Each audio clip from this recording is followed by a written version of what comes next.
Existe uma guerra que os olhos não veem, mas todos sentimos. O bem e o mal se enfrentam. Hoje, você vai conhecer uma história que prova isso. Sejam bem-vindos ao canal O Bem contra o Mal.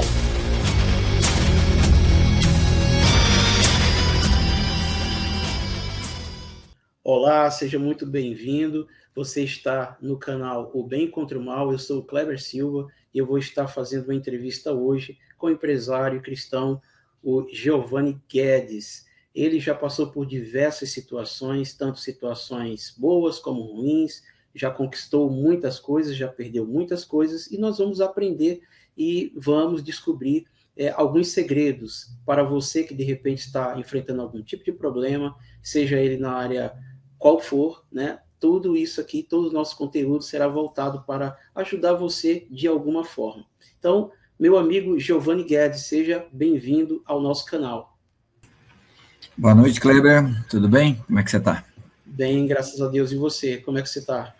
Bem também, graças a Deus. Bom, estou aqui, né, para saber qual a curiosidade, o que eu posso ajudar ou acrescentar, né, para esse momento onde você vai mostrar sobre o bem e o mal, né, o mal contra o bem na vida de uma pessoa, né? É verdade, o bem e o mal existem, né? E essa batalha é travada desde antes da criação do mundo, né? Então, toda essa batalha ela se reflete no nosso dia a dia, nos acontecimentos, em tudo que nós fazemos. E você tem uma trajetória bem interessante, porque até onde eu sei, você conquistou escolas, você teve, né, como empresário, você teve várias conquistas e, claro, você também teve decepções, teve dificuldades e eu gostaria que você falasse um pouco, né, como foi o início para você da tua vida no mundo empresarial. Legal, muito bom. O que eu vou fazer é um resumo, né, um apanhado, um pouco, porque se fosse contar os detalhes, né, atualmente eu tenho 60 anos de idade, eu comecei a minha vida de empreendedor a partir dos 21, 22 anos, mais ou menos, né, eu comecei a empreender.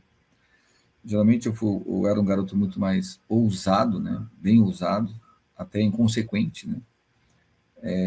Como assim consequente, né? Aquela pessoa que quer e pronto, e vai, faz mesmo, independente do que vai acontecer, né? Sem medir consequências para mim mesmo, como as consequências ao derredor de quem estava comigo, né? Então, era o que eu era, né? Isso na faixa dos 24 até os 30 anos de idade, mais ou menos, eu tive essa vida, né?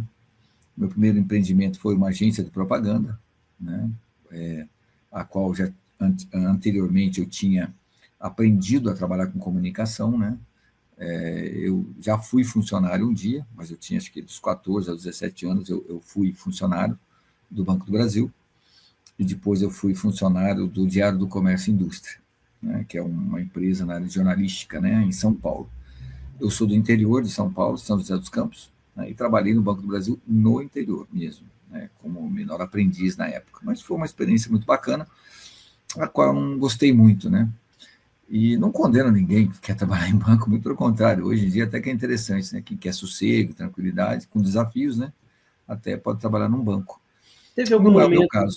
que você achou difícil o início? Você teve muitos conflitos, né, logo no início, de críticas de pessoas, enfim, né, porque acho que hoje no Brasil, né, tem muita gente desempregada, tem muita gente também que não sabe o que vai fazer de profissão, tem muita gente com conflitos internos. Você teve algum conflito no início para saber para se encontrar, né, para saber o que é que você ia fazer da sua vida? Olha, quando eu era criança, com 8, 10 anos de idade, a minha tia queria que eu fosse médico. Eu não estava nem aí para isso, né? Para ser médico. Nem fazia ideia do que era ser médico. Aí alguns queriam que eu fosse advogado, também não fazia a mínima ideia. Bombeiro nunca pensei em ser, policial também nunca pensei em ser. Então era o básico naquela época, 60 anos atrás, sei lá, 55 anos atrás, é o que se pensava. Hoje não, né? Hoje a criançada pensa em ser youtuber, influencer e outras coisas mais, menos, ou na área tecnológica, né? Quero ser programador, quero fazer aplicativos, enfim. No meu caso, não tinha nada disso, então a gente só tinha esse básico mesmo. Ou seguir o exemplo do pai, por exemplo, né? Meu pai era eletricista de automóveis, né? Também trabalhei com ele, mas não quis ser isso, não. Não tive conflito nenhum, não. Eu, quando fui trabalhar no Banco do Brasil, já queria trabalhar desde os 11 anos de idade, já tinha 14, então queria trabalhar, não importava no que fosse, não tive opinião, você vai fazer isso ou não, entendeu? Depois disso, quando eu comecei a enveredar para não querer mais trabalhar no setor do banco, é que começaram as pessoas a querer dar pitaco no que eu ia fazer ou não. Como é que você abandona o banco, que é seguro? Como é que você abandona isso, aquilo? Pá, pá. Aí até que tive. Mas não digo que foi conflito, porque eu sempre tive uma personalidade definida, né? Então, eu queria e ponto. Não ficava pensando duas vezes. Eu ia para cima e fazia o que me aprazia. Como eu disse para você, a primeira empresa que eu abri, oficial, foi uma agência de propaganda sozinho. Eu tive uma anterior a essa, que foi uma parceria eu, meu irmão, mais um amigo, que era uma empresa na área de surfwear, né? A gente criava camisetas e marcas para surfwear, moda esportiva para quem é da praia, né? Surf e tudo mais. Uhum. Depois disso é que, particularmente, eu abri uma agência de propaganda, fiquei nela um ano, parei, fui me aperfeiçoar profissionalmente trabalhando numa empresa, como eu falei, de área do comércio e indústria. Quando eu voltei, então, prestei serviço para várias empresas de São José dos Campos e, então, comecei a minha agência de propaganda alguns anos depois. Essa agência de propaganda eu fiquei alguns anos, em seguida enveredei por ramo da tecnologia, fui vender antenas parabólicas, fui bem sucedido, né? Não tinha experiência comercial como é que fala, nesse mercado, né, de grandes empresários, eu era um pequeno empresário, mas cheguei a ser o terceiro maior distribuidor do país, na época, prosperei, de certa forma, mas uma prosperidade que não se perdurou, né? Ela era muito frágil, né? Tive um problema financeiro muito grande em função de uma estratégia, como é que eu posso dizer, de uma estratégia financeira mal elaborada, ou até tive uma traição, vamos dizer assim, do meu então sócio na época, e uma vez que isso aconteceu, eu fiquei chocado, entrei em depressão, enfim. Mas tive uma mãe que me deu um apoio muito bacana, pude sair dessa situação, e saindo dessa situação depressiva, então comecei um novo ramo, uma nova atividade, aonde eu comecei aliás, voltei a trabalhar com a área de comunicação e conheci o ramo da educação, que foi aonde eu comecei as escolas de cursos livres, né? Informática, alguns cursos profissionais, depois idiomas, e assim por diante. Eu comecei essa escola no final de 99, aí foi até 2013 com essa escola. Eu comecei de dar aula particular, de casa em casa, de escritório em escritório, abri a primeira escola em Minas Gerais, Maria da Fé, a segunda também, e depois as outras 10 aqui em São José dos Campos, cada uma numa região, num bairro, que eu fiquei até, com todas as escolas, eu fiquei até 2008, 2009, eu fiquei com elas. Daí eu fui vendendo uma atrás da outra, algumas foram se fechando, e aonde então eu acabei ficando só com uma escola até 2013. Terminando isso, eu comecei a dar uma nova carreira, que seria não como uma empresa, mas mais como consultor, treinador e assim por diante. Foi mais ou menos isso na carreira. Tive alguns outros negócios após isso. Eu percebi que você sempre foi, como é que eu posso dizer, agressivo, né, em tudo que você faz, né? Porque você, poxa, teve várias escolas, né? Pelo que você explicou aí, e isso, minha pergunta para você não trouxe certa inveja, pessoas falando, poxa, como é que ele cresceu tão rápido? Como é que ele conseguiu isso? Porque a gente nota que é quase que universal, né, esse tipo de comportamento. As pessoas, elas veem você crescendo, talvez elas não tenham o mesmo sucesso que você, então elas já começam a procurar meios de te atacar, digamos assim, dizer que você está fazendo alguma coisa ilícita, enfim. Você passou por esse tipo de coisa ou não? Sim, mas não foi externo, tá? Interessante, né? Interessante. Não foi externo, não. Eu tive mais isso dentro da família, né? Cunhados, cunhadas, enfim. nem de irmãos eu tive, mas é de cunhados e cunhados mesmo. Agora, entre pessoas estranhas, eu vou ser sincero para você, se tivesse inveja, eu realmente nunca percebi. Podia até ter, mas eu nunca percebi. Muito pelo contrário, porque eu focava muito treinar os meus funcionários, trabalhava com bastante estagiários, jovens, né, que estavam querendo uma nova profissão, aprender alguma coisa, então eu me dediquei muito a eles, eu me entregava muito a eles, além de querer ajudar muitas pessoas, enfim, não que eu era um filantropo ou gostava, não, era uma coisa natural minha, eu fazia, não tinha muito apego às coisas materiais na época, queria crescer, ficar rico, ter muito dinheiro, aquela história toda, mas não tinha muito apego, não tinha, eu realmente, o que eu podia dar, eu dava mesmo, por conta própria, fazia por conta, até as pessoas perguntam, por que você faz isso? Está querendo ter desconto de imposto de renda?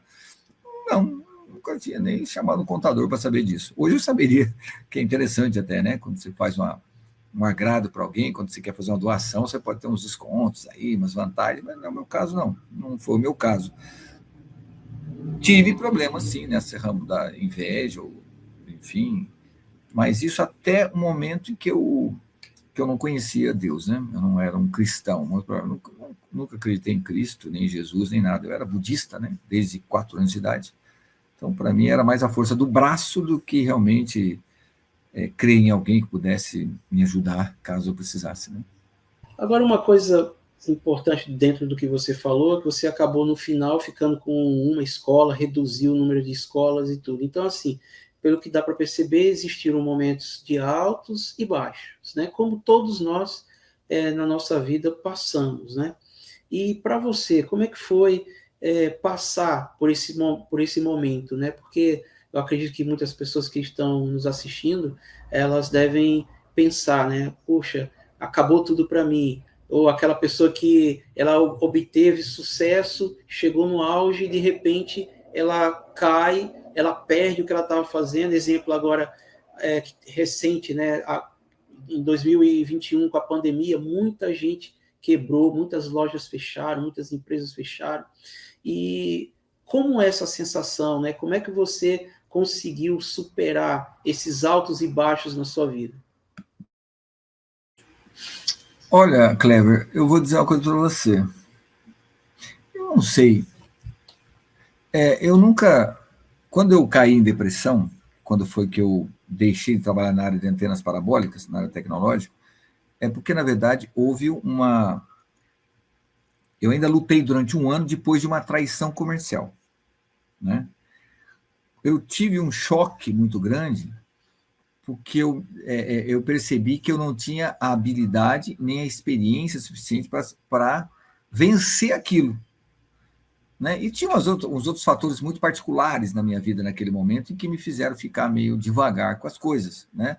Primeiramente, eu fiquei sem apoio de ninguém. Era só eu, mais 3, 4 funcionários que ficou comigo na época e que estavam junto nessa briga. Até pessoas pessoais, até uma pessoa muito íntima, pessoal minha. Realmente, meus filhos eram muito novos, né? Não sabia o que estava acontecendo. Então, eu não tive apoio. Então, realmente, eu fiquei a ver navios, assim, né? Bem abandonado, assim, né? Então, por isso eu tive o baque. No caso das escolas, foi um processo muito interessante, né? Porque eu tinha 12 escolas, né? Só que 2 escolas eu estava sendo roubado pelos funcionários e eu não sabia, né? Daí eu fiquei sabendo. As outras escolas, elas estavam aparentemente faturando muito, mas eu estava, como é que diz, fazendo no almoço para comer na janta.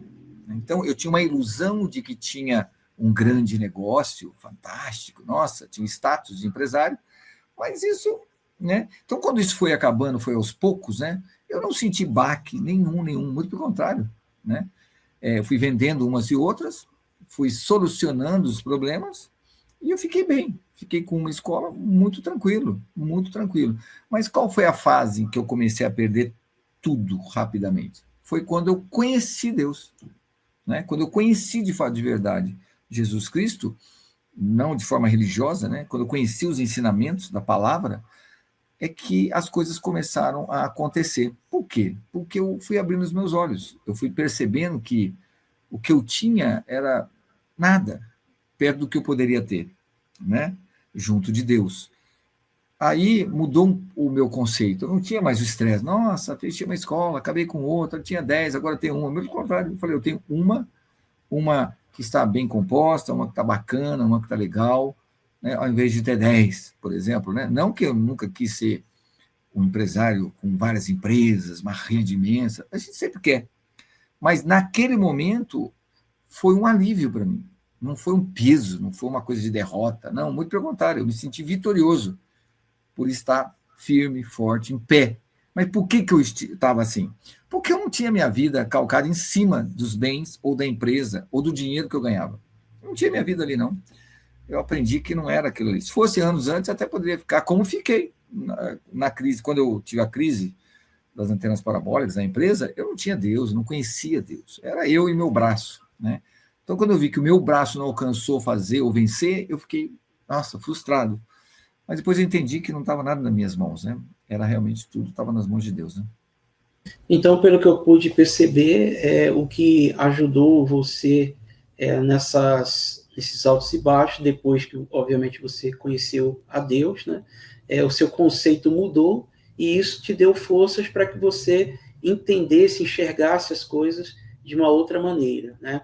Então, baseado nisso, para as pessoas que estão nos assistindo, pessoas que de repente perderam tudo nesse momento, ou que têm a mente dela, né, está presa, como você falou aí, a vida da pessoa está somente nas coisas materiais, né? E o que você diria para essas pessoas que o mundo dela acabou, né? Porque se a vida dela era aquilo, era aquele dinheiro que ela ganhava, era aquela empresa, e de repente hoje ela está até pensando em tirar a própria vida, enfim. O que você diria para essa pessoa? Primeira coisa, obviamente, é procurar Deus. Ah, mas eu já estou religioso. Não, não é procurar religião, né? Eu também tinha religião antes. Não, procurar Deus, né? Bem simples, né? Pega uma Bíblia, procura ler a palavra de Deus. Se você não entender, procura um local para que você possa vir aprender a entender, né? Eu conheci Deus num momento muito interessante. Eu não estava gemendo, não estava reclamando, não estava pedindo nem nada, mas uma pessoa me convidou para ir para a igreja e eu fui pela primeira vez a uma igreja, olhei que lá o que estava me ensinando era muito racional, muito interessante. Falei, nossa, caramba, né? Eu já tinha investido muito dinheiro em cursos e palestras, enfim, eu vi que, nossa, gastei um dinheirão no passado, não precisa ter gastado nada, né? Tudo aqui de grátis, olha que maravilha, né? E foi bom pra caramba. Até hoje, eu congrego na mesma igreja a qual eu fiz parte, eu dei início à minha vida com Deus, né? Antes eu não tinha igreja nenhuma. Mas o que eu digo é procure, né? A fé, procure a palavra de Deus. Isso é o básico, tá? É o que você precisa fazer, né? Aí você vai entender que tudo que você perdeu hoje é necessário para que você possa ganhar na frente, né? Hoje eu ganhei muito. Hoje eu entendo, para quem lê a Bíblia, quem não leu, tem acho que é a oração de Agur, né? Que ele fala assim, que para Deus não me deixes ser vaidoso, enfim, algumas coisas assim. E ele diz principalmente assim: não me dê a pobreza, para que eu não venha dizer, né? Poxa, Deus não me deu nada, né? E aí então eu começo a enveredar para as coisas erradas. E não me dê da riqueza, né? Para que eu possa um dia dizer, nossa, quem é o Senhor, né? Agora eu sou eu, né? Estou com muito dinheiro, não dependo mais do Senhor, aquela história toda. Mas ele pede a porção de cada dia. E eu diria para você o seguinte: hoje eu vivo muito bem com a porção de cada dia. Muito bem. Quero ter mais? Quero. É meu desejo. Mas eu coloco realmente a minha vida nas mãos de Deus no sentido assim, que seja feita a vontade dele na minha vida. Em que sentido?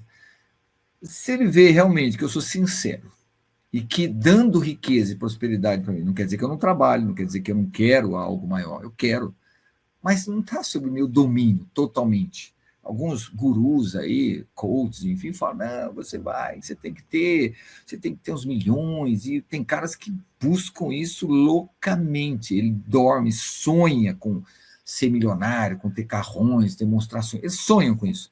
Não é meu caso. Não é meu caso. É pecado alguém querer ter dinheiro? Não. Mas eu estou bem como eu estou. Estou bem como eu estou. Então, eu diria que o cara que está querendo tirar a própria vida por conta de um problema financeiro, ele tem problemas espirituais. Está aqui dentro da cabeça dele. Né? Como podia dizer o seguinte, o bem e o mal, né? Tá aí fora, como que nem lá os Vingadores, né? Lutam contra o bem e o mal. O bem vem do espaço, o mal vem do espaço, e o bem está aqui dentro. Né? Eu não diria que vem de fora, eu diria que está dentro da nossa cabeça. O bem e o mal já estão estabelecidos dentro da nossa cabeça. A questão é, para qual deles eu vou alimentar? Para quem eu vou alimentar? Quem eu vou alimentar? O bem ou o mal? Se eu quero alimentar o bem, eu vou procurar a palavra de Deus. Se eu quero alimentar o mal, eu tiro de fora a palavra de Deus e vou dar ouvidos às coisas do mundo. São as ofertas, né? São as ofertas maravilhosas que tem, são coisas magníficas, né? São riquezas, muita soberba, muita vaidade e assim por diante, né? Então, dentro do que você está falando, a gente pode entender que, de fato, existe um conflito. Todos os dias, quando nós acordamos, nós temos que fazer escolhas, né?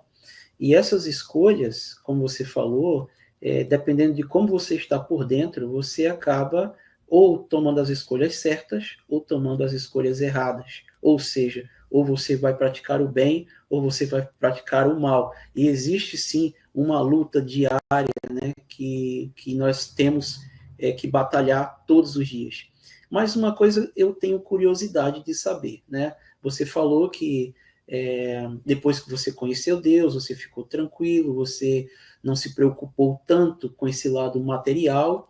E a minha pergunta é, quando você acha que você desenvolveu um trabalho de marketing, você parece que fez Herbalife, né, e tudo, e você, pelo que eu acompanhei a sua história, você chegou a chegar na casa de 1 milhão e tal. Como é que você se comportou nesse momento, né? Ali você já tinha Deus, né? Como você mesmo falou, e aí você chegou no seu primeiro 1 milhão. Qual foi a tua reação? Assim, você chegou a virar a cabeça, chegou a pensar em fazer coisas diferentes daquilo que você já estava habituado a fazer ou não? Teve um momento, já estamos na fé e tudo mais, né? Quando você está com Deus, não quer dizer que você não vai cometer erros. Você comete um monte de erro. Nossa, erro para dar com pau. Nossa, só Deus mesmo. Só Deus tem misericórdia. Tanta coisa que eu já vinha, né, dentro da minha raiz, uma série de coisas. Então, ainda estou em processo, né, de maturação, né? Estou ainda em processo. Eu estou na presença de Deus já há 19, quase 20 anos, né? E ainda estou em processo, né? Tenho constantemente consertando falhas, defeitos, enfim. E não vou atingir a perfeição, mas como diz, né, nós precisamos aprimorar. Assim como a gente aprimora com uma profissão, a gente aprimora na fé, aprimora para estar na presença de Deus, e constantemente essa aprimoração vai até morrer, né? Vamos dizer assim. Realmente eu já tive a oportunidade de atingir o meu primeiro 1 milhão e já tive a oportunidade de passar pelo segundo 1 milhão, né? O primeiro 1 milhão foi de passagem, né? Passou 1 milhão pela minha mão, onde passa por mim, a gente remunera várias pessoas, né? Então, passou mais de R$1 milhão na minha mão e onde eu remunerei muitas pessoas. Mas não foi retido 1 milhão. Foi retido uma parte disso, mas passou. Eu pude dizer, nossa, passou 1 milhão na minha mão. Já atingi meu primeiro 1 milhão. Não fez muita diferença para mim. Então, corri atrás disso. Falei, nossa, meu Deus, né? Porque acumular 1 milhão, guardar 1 milhão, guardar R$1 milhão, eu fico perguntando, para quê? Hoje eu pergunto, para quê? Para que eu guardaria R$1 milhão? Se amanhã eu posso morrer, e esse R$1 milhão ficaria para quem? Né?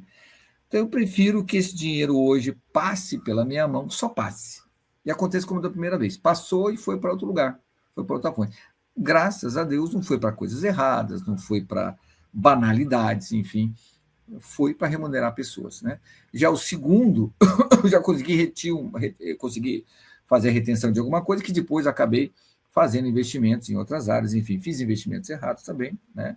Emprestei dinheiro que eu nunca vi de volta, e assim por diante. Então, passou na minha mão R$2 milhões? Sim, passou. Mas que diferença fez na minha vida? Eu pude ver um número. Nossa, já passou isso. Que bacana, né? Então, eu não posso dizer assim, nossa, eu não tive meu primeiro 1 milhão e não tive o meu segundo 1 milhão. Já tive. Eu acho que muita gente também já teve, só que nunca prestou atenção. A questão é que todo mundo quer ter 1 milhão na mão parado para mostrar. Está aqui R$1 milhão na minha conta. Como tem grandes executivos. Mas grandes executivos são muito poucos aqueles que têm R$1 milhão guardados. Porque até ele mesmo fala que para que eu vou ter 1 milhão? A não ser os sovinas, né? Os sovinas, os avarentos, né? Guardam dinheiro como se fosse isso, sei lá, fazer ele viver eternamente. Não vai, porque ele realmente pode morrer da noite para o dia. Como diz o pessoal aí, basta estar vivo para morrer, né? E aí o que vai se fazer com isso? E tem gente que, quando morre, perde o dinheiro para governo, né? Tem propriedades, enfim. Então, isso não mudou, né? Não mudou o meu comportamento, nem postura, nem nada. Graças a Deus por isso. Inclusive, você acabou de me lembrar uma passagem, né, bíblica até, que fala, né, do homem que ele fala que ele conseguiu acumular muitos bens e ele poderia comer a alma, ele diz assim, alma, né, come, bebe e dorme porque você tem muito para muitos anos. E lá, né, o Senhor, ele fala, né, louco, essa noite te pedirão a sua alma, para quem tem preparado, né? Então, não é à toa, provavelmente, que isso está escrito, né? Certamente porque, às vezes, nós focamos tanto nas coisas materiais e esquecemos do principal, que é a nossa alma. Daí, né, a luta do bem contra o mal, né? De a gente ter esse equilíbrio e entender que tudo nessa vida aqui, né, ela tem um tempo e elas vão perecer, né, elas vão acabar de uma forma ou de outra. Então, daí a importância de repente, você que está nos acompanhando aqui, né, nesse bate-papo, você está tão preocupado com as coisas desse mundo, está tão preocupado com o dinheiro, preocupado com o seu status, e aí você esquece o principal, que é a sua alma, né? Que é para onde vamos depois que nós deixarmos esse mundo, tá bom? Então, eu quero, de antemão, já agradecer muito aí a presença do Giovanni Guedes, tá? Foi uma entrevista muito bacana. Vou convidar você mais vezes, tá, Giovanni, para a gente poder estar debatendo aí com mais tempo esses temas, tá? Para você que está nos acompanhando aí, faça a sua inscrição, deixe o seu like, tá? Compartilha com alguém que de repente está precisando escutar, né? Entender aí um pouco mais sobre como devemos nos portar diante desse grande desafio que a gente tem aí do bem contra o mal. Tá certo, pessoal? Então, bom, quero agradecer a presença do Giovanni novamente e você que nos assistiu, agradecer aí por você ter nos acompanhado até o fim, tá bom? Até a próxima e vamos em frente nessa batalha do bem contra o mal.